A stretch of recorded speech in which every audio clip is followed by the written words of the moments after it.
Hello there, welcome back to the Mr. Fencing channel.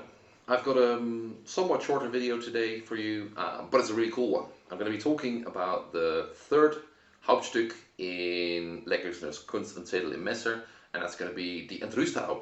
And for people who are used to longsword, it's the equivalent of the Zwerchhau.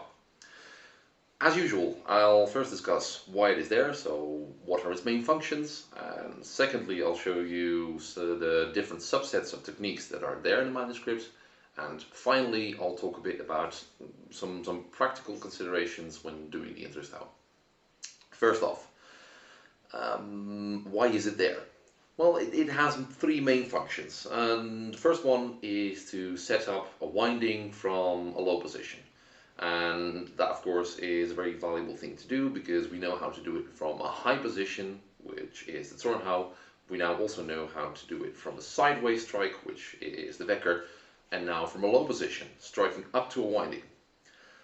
The second reason it's there is because it allows you to set up some really cool feints, and these are also described in this particular Hauptstück. And then finally, which is not described in the Hauptstück, but later on, it allows you to set up wrestling actions really effectively. And we'll get to that in later Hauptstücken. All of this though makes the Entrüsthau a really nice and versatile Verporgen Hau, and in my opinion the most useful one of all six of them. So let's move on. What kind of techniques are there? The first Stück pretty much describes how to do an Entrüsthau. So it shows us first how to do it for.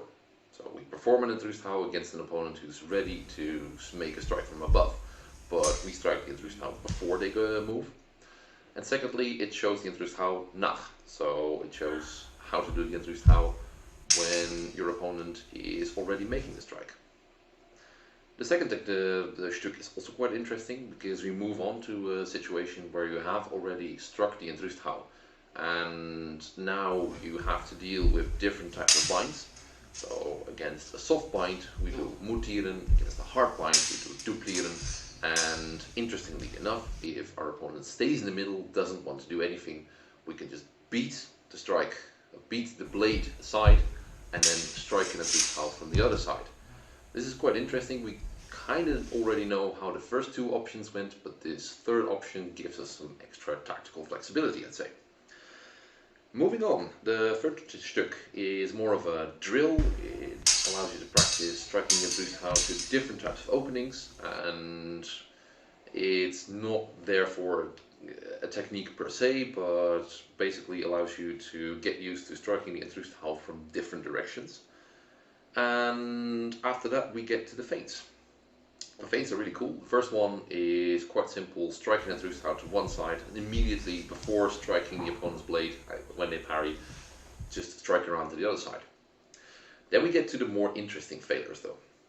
The second one that's shown in the manuscript has the same actions as before, so first strike an Entrüsthau, then strike around to the other side before actually making contact with the opponent's blade, but the footwork gets really interesting.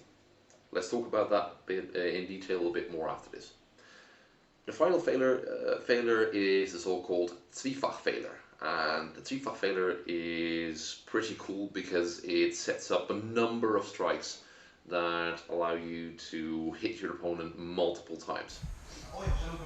And therefore, this technique is later described sometimes as the Treffer, where you basically set up a succession of strikes that hit your opponents from all kinds of different angles, and if done successfully, hits them multiple times.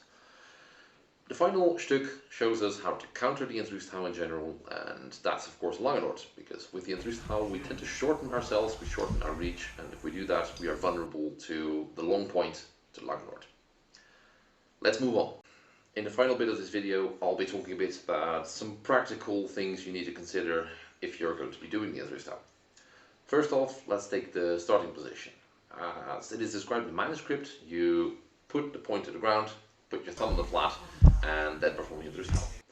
This is a really good position, mechanically speaking, to do it from, but tactically it's also a dead giveaway that you're doing the Entrüsthau. So as soon as you get more comfortable with doing the Entrüsthau, start using it from other low positions as well, like the Aber or the Bastei.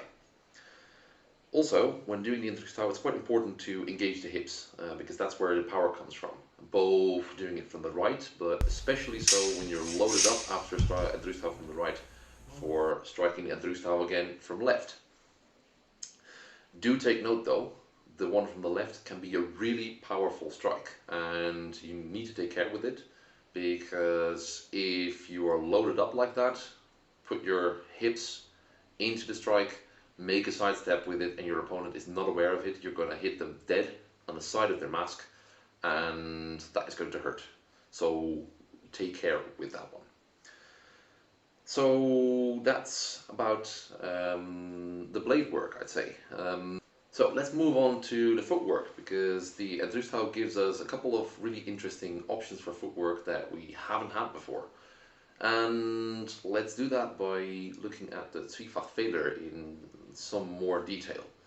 So looking at it, first off, it's already quite a bit different from the regular Entrüsthau, because we, rather than finishing the Entrüsthau, we only pretend that we're making it. So we are told to hang the messer back with the point and leaning in with our body a little bit, as if we're going to strike it, but not committing to it, not stepping to it, but instead just making the setup for what is called a Zweifachtritt, or a double step. It's basically a half step, false step, or a gathering step, whatever you want to call it. It's not a full step, and it allows you to, rather than continuing with the right leg, advance with the left leg after your gathering step, which allows you, of course, to strike the Entrüsthau from the left, as we see here. Now, having done that, there is a certain chance that we haven't hit our opponent yet, or we might want to hit them more, because why not? Which means that we're once again going to lean to the right and pretending to strike the Entrüsthau from our right, but rather, before we hit, we start doing a duplieren. So once again, trying behind the blade to hit our opponent on the right side of their head. Doing that, we also do another interesting bit of footwork, a cross step. This cross step will start bringing us beyond our opponent.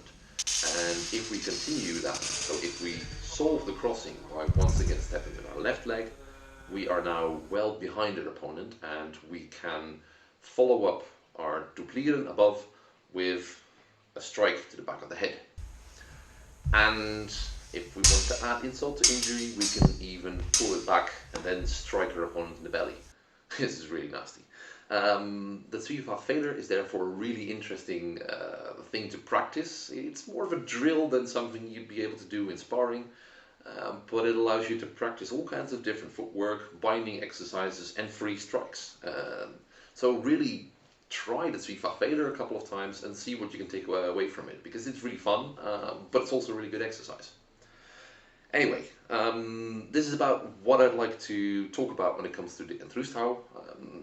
So let me know if you have any questions or comments, whether you liked this, whether you hated it, let me know. Also, don't forget to like and subscribe, because pretty soon I'll have some really cool announcements and more videos on following Hauptstück. So, see you guys next time.